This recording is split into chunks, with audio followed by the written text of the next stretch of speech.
Hello बच्चों, आज हम पढ़ेंगे पाठ 3 कक्षा 3 हिंदी का। एक कहानी है, इसका नाम है कितने पैर।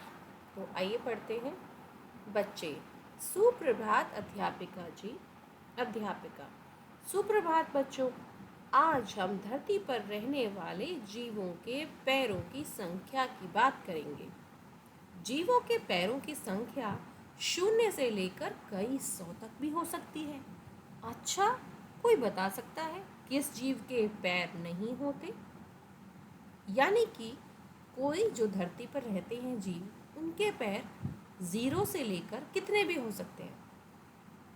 तो टीचर बच्चों से पूछती हैं, क्या आप में से कोई कुछ बता सकता है? श्याम, जी हाँ अध्यापिका जी, मुझे पता है।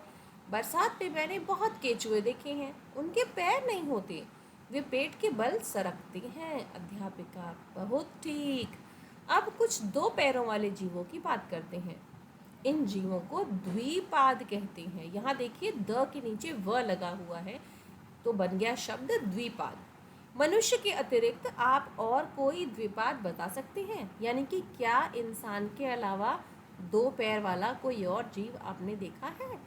टीचर ने बच्चों से पूछा तो रमेश कहते हैं, क्यों नहीं, सारी चिड़िया द्विपाद होती है ना अध्यापिका जी। अध्यापिका, बिल्कुल सही कहा रमेश।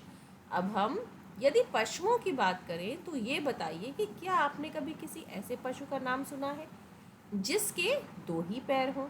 सविता, जी हाँ अध्यापिका जी, मेरी माँ एक दिन मुझे ऑस्ट्रेलिया देश के विषय में बता रही थी और उन्होंने मुझे वहाँ पाए जाने वाले एक द्विपाद पशु का चित्र दिखाया जो 2 पैरों पर कूद कूद कर चलता है, किंतु मैं उसका नाम भूल गई। रजनी, हाँ हाँ, मैंने भी उसी द्विपाद पशु के विषय में एक पुस्तक में पढ़ा था जो मैं पुस्तकालय से लाई थी, मतलब लाइब्रेरी से लाई थी। मुझे उसका नाम भी याद है, उसे कंगारू कहते हैं। उसके पेट पर एक थैली भी होती है जिसमें वह अपने बच्चे को साथ लेकर जाता है। अध्यापिका, वाह वाह, आप सब बच्चे बड़े बुद्धिमान हैं। आपके पास मेरी सभी प्रश्नों के उत्तर हैं। वह जब तेजी से चलता है तो 2 पैरों पर कूद कर चलता है, लेकिन जब वो धीरे चलता है तो झुककर 4 पैरों पर चलने लगता है। इसलिए उसे चतुष्पाद भी कहते हैं। चतुष मतलब 4। और कभी कभी आगे बढ़ने में वह अपनी पूंछ का भी उपयोग करता है, इसीलिए उसे पंचपाद भी कहते हैं। यानी कंगारू द्विपाद भी है, चतुष्पाद भी है और पंचपाद भी है। वैसे अधिकतर पशुओं के तो 4 पैर ही होते हैं, जैसे गाय, भैंस और समीर कहता है कुत्ता, बिल्ली, घोड़ा। वीणा कहती है बकरी, गधा, बंदर। रफिया कहती है मेंढक, ऊद बिलाव, घड़ियाल। रमेश कहता है शेर, चीता। विपिन कहता है जेब्रा, जिराफ। अध्यापिका, बहुत सही बच्चों, आप सबको तो बहुत सारे पशुओं के नाम आते हैं, लेकिन अब देखते हैं कि भिन्न भिन्न कीटों के पैरों के विषय में आपको कितना पता है। कीट यानी कि कीड़े। आप सभी ने चींटे और चींटियां तो देखे ही हैं, तो बताइए उनके कितने पैर होते हैं? मीना, अध्यापिका जी, मुझे चींटों को देखने में बड़ा आनंद आता है, लेकिन उनका चलना मैंने बहुत पास से देखा है। मैंने कई बार उनके पैर भी गिन लिए और पता चला कि उनके 6 पैर होते हैं। अध्यापिका, अरे वाह, अब आप स्वयं गिनकर आई हैं तो आपका उत्तर सही ही है। आपको पता है चींटी के अतिरिक्त और भी कई कीटों के 6 पैर होते हैं, जैसे मक्खी, भंवरा और राम कहता है तितली, सिमरन कहती है झींगुर। अध्यापिका, शाबाश बच्चों, बहुत सही कहा। आप सब कीटों में इतनी रुचि रखते हैं, तो फिर आप में से कोई किसी ऐसे कीट का नाम बता सकता है जिसके 6 से अधिक पैर होते हैं? रमेश, हाँ मकड़ी। हाँ, मकड़ी के तो 8 पैर दिखाई देते हैं, पर वह जाले पर चलती है। अध्यापिका, बिल्कुल सही बताया।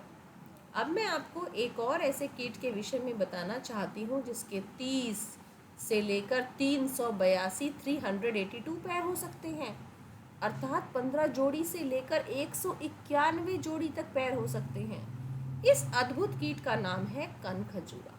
आप में से किसी ने कनखजूरे को देखा है? सभी विद्यार्थी नहीं। वास्तव में घरों में इनका मिलना कठिन है, लेकिन अधिकतर ये ऐसे स्थानों पर मिलते हैं जहाँ सीलन हो, अंधेरा हो, जैसे गीले पेड़ों के तने के अंदर, गीली घास या पत्तों के ढेर के नीचे। पर सोचने वाली बात यह है कि इतने सारे पैरों वाला जीव चलता कैसे होगा। तो आइए अब इसके प्रश्न उत्तर देख लेते हैं। कुछ अन्य जीवों के नाम बताइए जिनका उल्लेख इस पाठ में नहीं है, और साथ ही उन जीवों के पैरों की संख्या भी बताइए। हाथी 4, बगुला 2, मकड़ी 8। शरीर के कौन से अंग इधर उधर आने जाने में सहायता करते हैं? हमारे पैर। क्या पशु पक्षियों और छोटे छोटे कीड़ों को भी इधर उधर जाने में सहायता करते हैं? जी हाँ, बिल्कुल। केंचुए के अतिरिक्त आप और कोई जीव बता सकते हैं जिसके पैर नहीं होते? सांप। पैरों के अतिरिक्त हमारे शरीर में और कौन कौन से अंग की 2 संख्या होती है? आँखें, कान, होठ, हाथ, कंधा। ये सभी 2-2 होते हैं। अपने पैर और हाथ की बनावट को ध्यान से देखिए। बताना है कि ये दोनों एक दूसरे से कैसे अलग हैं। पैर में अंगूठा है, हाथ में अंगूठा। पैर में 4 उंगलियां, हाथ में 4 उंगलियां। पैर में तलवा, हाथ में हथेली। पैर में एड़ी, हाथ में कलाई। पैर चलने के लिए और हाथ पकड़ने के लिए। सभी जीवों के केवल 2 ही पैर होते हैं? नहीं, केंचुआ अपने पेट के बल चल सकता है क्योंकि उसके पैर नहीं होते। बिल्कुल ठीक। 2 पैरों वाले जीवों को द्विपाद कहते हैं। हाँ। गाय, भैंस, बकरी चतुष्पाद है। बिल्कुल ठीक। जीवों के पैरों की संख्या 0 से कई सौ तक हो सकती है। बिल्कुल ठीक। अब आपको 0 पैर वाले, 2 पैर वाले, 4 पैर वाले, 6 पैर वाले और 8 पैर वाले जीवों के नाम लिखने हैं। अपने सहपाठियों से चर्चा करें। नाखून, पैर को हम कैसे अपने पैरों का ध्यान रखते हैं? नाखून काटते हैं, एड़ी को साफ रखते हैं, साफ चप्पल जूते पहनते हैं, नाखून को साफ रखते हैं, धोते हैं, मॉइस्चराइज़र लगाते हैं, क्रीम लगाते हैं। 4 पैर वाले जीवों को चतुष्पाद कहते हैं। चतुष्पाद चौपाया, जिसका अर्थ है 4 पैर वाला। ऐसे ही 4 की संख्या बताने वाले कुछ और शब्द हैं। चतुर्भुज, जिसकी 4 भुजाएं हों। चौराहा, जहाँ 4 रास्ते मिलते हों। चतुर्युग, 4 युगों का समूह। चौगुना, 4 टाइम्स। चारपाई, जिस पर आप सोते हैं। चौपाल। चतुर्थी, अब ये आपको गिनती लिखनी है। ये गिनती आप खुद करने की कोशिश करेंगे। और यहाँ देखिए, ये चारों आपस में क्या बात करते हैं? मेरे 2 पैर हैं, मेरे तो बहुत सारे पैर हैं। अरे रुको, मेरे तो पैर ही नहीं हैं। चिड़िया, मेरे भी 2 पैर हैं। और ये लड़की कहती है, मेरे भी 2 पैर हैं। आपने देखा कि एक खेत में कुछ भैंसें चर रही हैं। आपने गिना तो कुल मिलाकर 32 पैर निकले। अगर 32 पैर हैं तो कितनी भैंसें हुई? तो देखिए, 32 यानी 32। 32 को 4 से डिवाइड करेंगे तो 8 भैंसें। आपने देखा कि एक स्थान पर कई मकड़ियाँ चल रही हैं। गिनकर देखा तो 32 पैर निकले। 32 यानी कि 32 divide by 8 is equals to 4। 4 मकड़ियाँ। अब आप एक और जगह गए और आपने चींटियाँ मकड़ियाँ देखी। आपने देखा कि टोटल 34 पैर हैं। तो कितनी चींटियाँ हैं? चींटी के 6 पैर, तो 3 चींटी 18 पैर। 34 में से 18 गए 16, यानी कि 16 पैर है, यानी कि 2 मकड़ियाँ। 8 और 8। बूझो तो जाने, लालटेन ले पंखों में, उड़े अंधेरी रात में, जलती बाती बिना तेल के, ठंड और बरसात में। बताओ कौन? जुगनू, जो रात को चमकता है, जिसमें तेल भी नहीं चाहिए, बिजली भी नहीं चाहिए। तीतर के 2 आगे तीतर, तीतर के 2 पीछे तीतर, आगे तीतर पीछे तीतर, बोलो कितने तीतर? 3। कई लोग इसका जवाब 5 भी देते हैं, कई लोग इसका जवाब 4 भी देते हैं, लेकिन 3 इसका सही आंसर है, क्योंकि पहले वाले तीतर के पीछे 2 तीतर हैं और आखिरी वाले तीतर के आगे 2 तीतर हैं। तो कैसा लगा आपको पाठ? ज़रूर बताइएगा। पढ़ते रहिए, सीखते रहिए। Thank you.